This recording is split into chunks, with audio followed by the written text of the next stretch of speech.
करता करे न कर सके पर गुरु करे सब होय। सातों द्वीपों नौ खंडों में गुरु से बडा न कोय। नमस्कार मित्रमैत्रिणींनो, कसे आहात सगळे? मजेत आहात ना? तर आज मी इथे स्वयंपाक करत होते, तर खिडकीच्या काचेतून पाहिलं तर या ठिकाणी आमचा पालक एकदम सुंदर असा तयार झालेला होता। खिडकीमध्येच या पद्धतीने आम्ही पालक लावलेला आहे। तर आज आम्ही त्या पालकची भाजी करणार आहोत, पालक पनीर करणार आहोत किंवा पराठ्यामध्ये पालक घालणार आहोत। तर आज आम्ही त्याचं हार्वेस्टिंग करून घेणार आहोत। पालक असा कात्रीने कट करून घेणार आहोत। किती सुंदर असा पालक आमचा आलेला आहे बघा। याला आम्ही कोणतेही पेस्टिसाइड वापरलेले नाही आहे, फक्त नीम ऑइल वापरलेला आहे। नीम ऑइल आपण याच्यावरती स्प्रे करतो।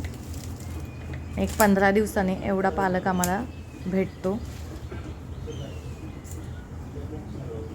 आणि याला आम्ही थोडंफार शेणखत देखील टाकतो मध्ये मध्ये। एकदम सुंदर असा पालक तयार झालेला आहे। याची पानं थोडीसुद्धा किडलेली नाही आहेत, तुम्हाला मी थोड्या वेळाने दाखवते। वरचा जो भाग आहे तो आम्ही कट करून घेतो आहे। आणि जी कोवळी पानं शिल्लक राहिलेली आहेत तीसुद्धा एक एक करून अशी मी कट करून घेते आहे। तर या पद्धतीने सेंद्रिय पालकसुद्धा घरात उगवता येतो आणि आपल्या घरातल्या कुंडीमध्ये सुद्धा उगवता येतो। तर या पद्धतीने आम्ही हा पालक उगवलेला आहे आणि याची आज भाजी करणार आहे।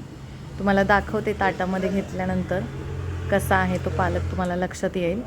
तर मी हा कट करून ताटामध्ये घेतलेला आहे। साईडला एक टोमॅटोचं झाड तुम्हाला दिसत असेल। सध्याला तरी ते एकदम 15 दिवसाचंच आहे, त्यामुळे त्याला अजून काही आलेलं नाही आहे।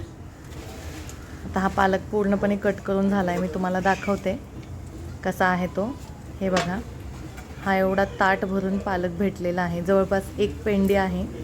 याच्यामध्ये धपाटे केले किंवा पराठे केले तर एक वेळचे पराठे आणि एक भाजी होऊ शकते पालक पनीरसारखी। तर एवढे ताट भरून आम्हाला पालक भेटलेला आहे। याच्यावरती आम्ही कोणत्याही रासायनिक खतांचा वापर केलेला नाही किंवा कोणत्याही फवारणीचा वापर केलेला नाही, त्यामुळे आम्हाला हा खूप जास्त आवडतो। तर तुम्हाला आमचा पालक कसा वाटला हे कमेंट करून नक्की सांगा। सेंद्रिय भाज्या खायला मिळाव्यात यासाठी आम्ही बाल्कनीमध्ये या भाज्या लावलेल्या आहेत। थोडक्यात सांगायचं म्हटलं तर स्वामीजींच्या कृपेने आमच्या फांदीवर मस्त चाललं आहे आमचं। धन्यवाद।